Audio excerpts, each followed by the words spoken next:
Over the course of recent years, the geopolitical tension between the United States and Cuba has once again intensified, culminating in a strategic turning point by mid-2026. Washington's sustained pressure campaign, primarily through economic sanctions and regional military positioning, has gradually pushed Havana toward a critical threshold. Faced with mounting internal strain, Cuban leadership has been compelled to acknowledge the necessity of formal dialogue with the United States. To understand why this moment has emerged, one must step back and examine the deeper strategic logic that has long guided American foreign policy in the Western Hemisphere. At the heart of this approach lies a doctrine that has shaped U.S. behavior for over 2 centuries, the Monroe Doctrine. First articulated in 1823, it established a foundational principle that the Americas were no longer open to European colonization or external interference. Over time, this doctrine evolved from a defensive warning into a broader strategic posture, one that effectively positioned the United States as the dominant security guarantor, or more bluntly, the regional enforcer of the Western Hemisphere. By 2026, however, the global landscape had shifted dramatically. The United States no longer operated in a unipolar world. Instead, it faced mounting challenges from rival powers across Eurasia, forcing policymakers in Washington to reconsider how best to allocate resources and maintain strategic dominance. The result was not a retreat, but rather an evolution of doctrine, an adaptation that combined traditional Monroe principles with a far more assertive, proactive mindset. This modernized framework emphasized not just deterrence, but preemption, the ability to shape outcomes before threats could fully materialize. Under this strategic recalibration, Cuba re-emerged as a focal point of concern. Unlike other nations in the region that had gradually aligned, cooperated, or at least stabilized relations with Washington, Cuba remained an outlier, an enduring symbol of ideological resistance.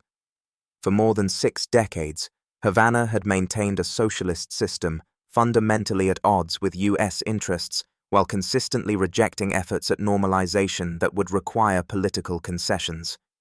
This persistent defiance transformed Cuba from a mere geopolitical inconvenience into a long-term strategic vulnerability. Geography only amplifies this concern.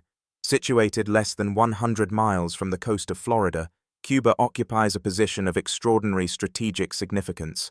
From a military standpoint, it represents a potential forward operating platform for any adversarial power seeking proximity to U.S. territory. The implications are not theoretical. They are deeply rooted in historical precedent. The Cuban Missile Crisis of 1962 demonstrated with alarming clarity how quickly such a scenario could escalate into a global catastrophe. The psychological and strategic imprint of that event continues to influence American defense thinking to this day. In a modern context, the concern is not limited to nuclear weapons alone. Advances in missile technology, surveillance systems, and electronic warfare mean that even a limited foreign presence in Cuba could significantly reduce U.S. response times and complicate defensive operations. For American strategists, the mere possibility of rival powers gaining a foothold on the island is unacceptable, thus ensuring that Cuba remains neutralized politically, militarily, and economically has become a central priority. Compounding this urgency is the broader strategic environment of 2026. The United States finds itself heavily engaged in the Middle East, particularly in an escalating confrontation with Iran. The financial and logistical burden of this conflict is immense, with billions of dollars spent in a matter of weeks and critical infrastructure exposed to sustained missile threats. At the same time, Washington must remain vigilant against the expanding influence of other global powers, particularly in Eastern Europe and the Indo-Pacific region. The result is a classic problem of strategic overextension. In such a scenario, the importance of securing one's immediate sphere of influence becomes paramount. The Caribbean, often perceived as a relatively stable region, suddenly takes on renewed importance as a potential pressure point.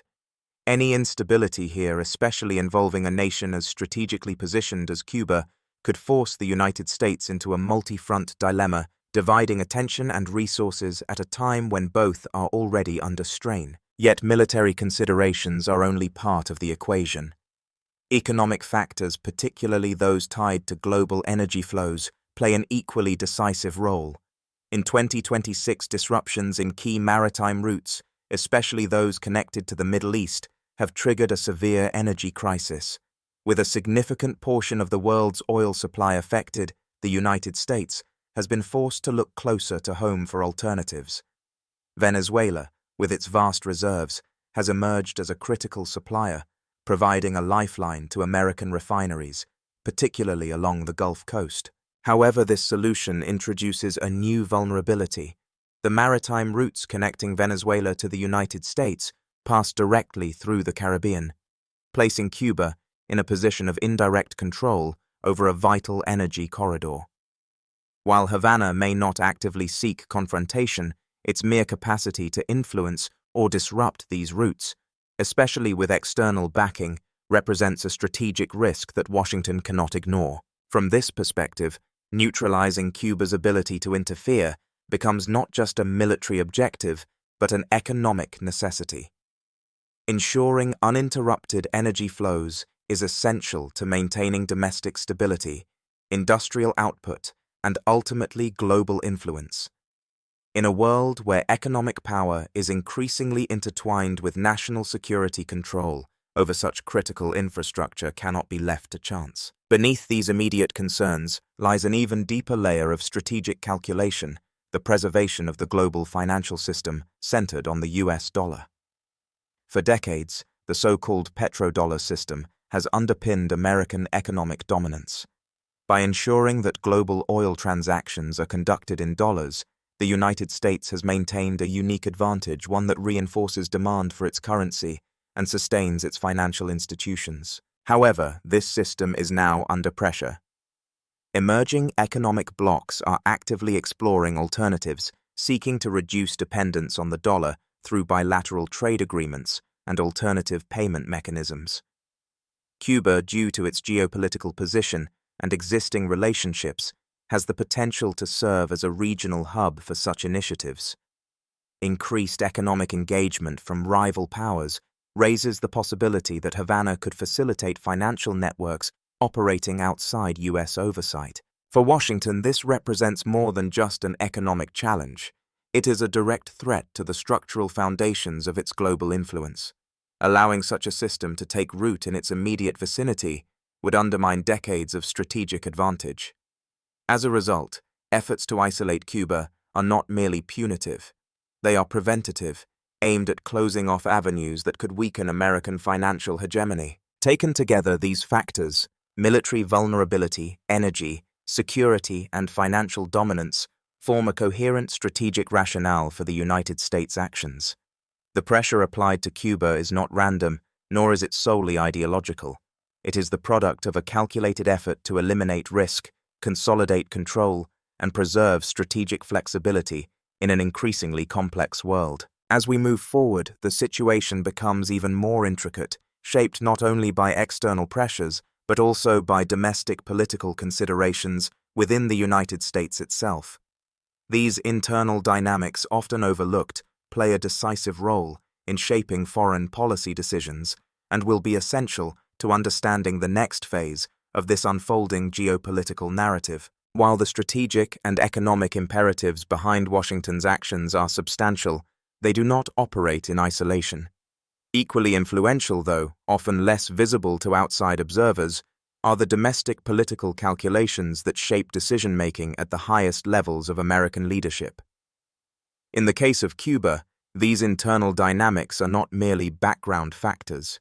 They are central drivers that reinforce and in some cases accelerate the adoption of hardline policies. At the core of this domestic dimension lies the state of Florida. Far more than a geographic location, Florida represents one of the most politically consequential battlegrounds in the United States. With its significant number of electoral votes, the state has historically played a known role in determining presidential outcomes.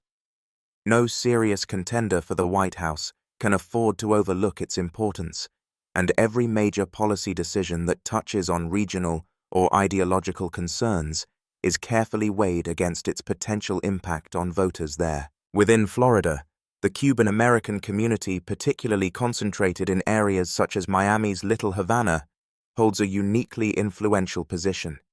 This is not simply a matter of demographics, but of political intensity.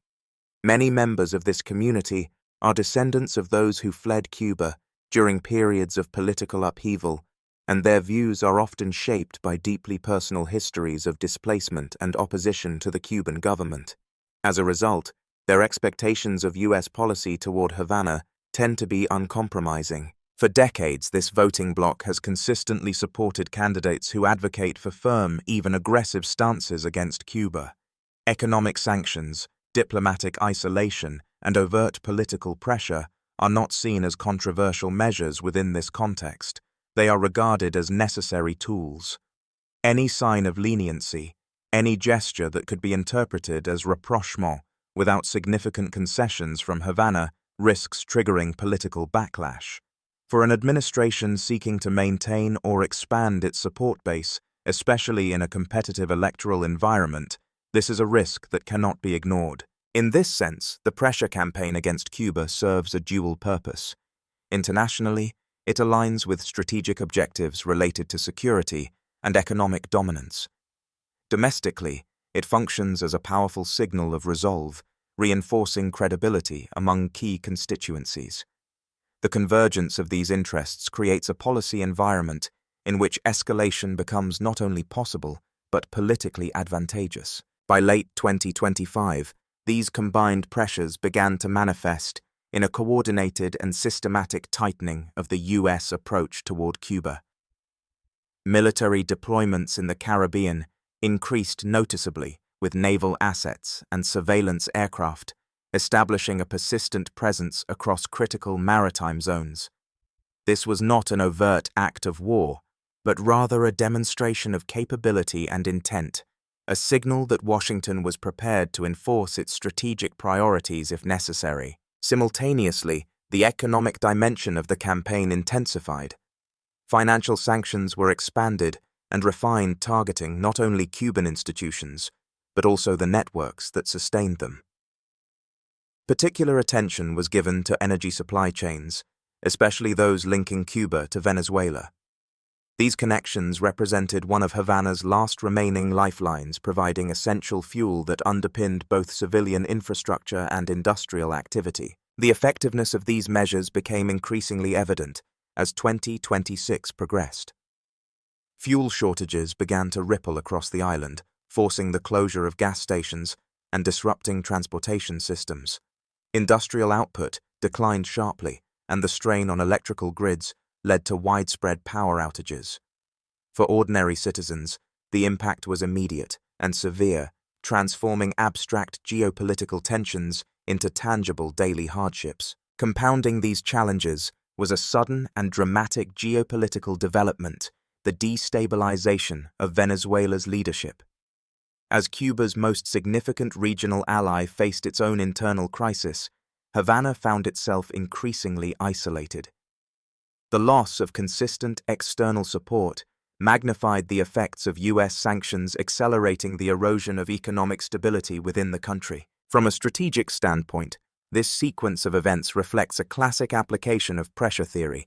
Rather than seeking immediate confrontation, the United States employed a combination of economic restriction, diplomatic isolation, and military signaling to gradually constrain Cuba's options. The objective was not necessarily to force a sudden collapse, but to create conditions under which negotiation would become the most viable path forward. And indeed, that moment appears to have arrived. Faced with compounding internal pressures and diminishing external support, Cuban leadership has begun to engage in dialogue with Washington. However, it is essential to approach this development with a clear understanding of its limitations. Historically, Cuba has demonstrated a remarkable degree of resilience, maintaining its political system despite decades of external pressure.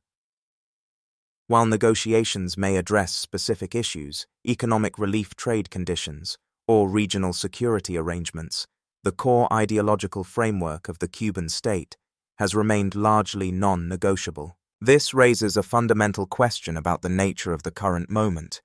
Is this the beginning of a genuine howl in US-Cuba relations, or merely a tactical adjustment within a long-standing pattern of confrontation and compromise? The answer is likely to be complex, shaped by factors that extend far beyond bilateral interactions. On one hand, the United States enters these negotiations from a position of relative strength, having successfully leveraged its economic and military advantages to shape the strategic environment.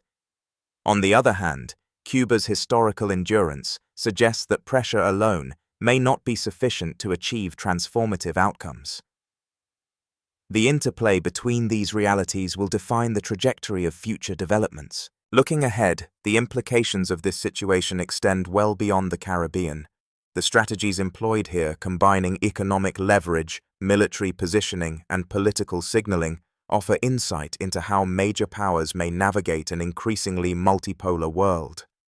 As global competition intensifies, similar patterns are likely to emerge in other regions, each shaped by its own unique geography, history, and political dynamics. In conclusion, the current tensions between the United States and Cuba are not the result of a single cause, but rather the convergence of multiple strategic imperatives. From the legacy of historical doctrines to the realities of modern energy security, from the preservation of financial dominance to the pressures of domestic politics, each layer contributes to a broader and more intricate picture. Understanding this complexity is essential for anyone seeking to make sense of not only this particular conflict, but the evolving nature of global power itself. If you found this analysis insightful and valuable, consider sharing it with others who are interested in geopolitics and international strategy.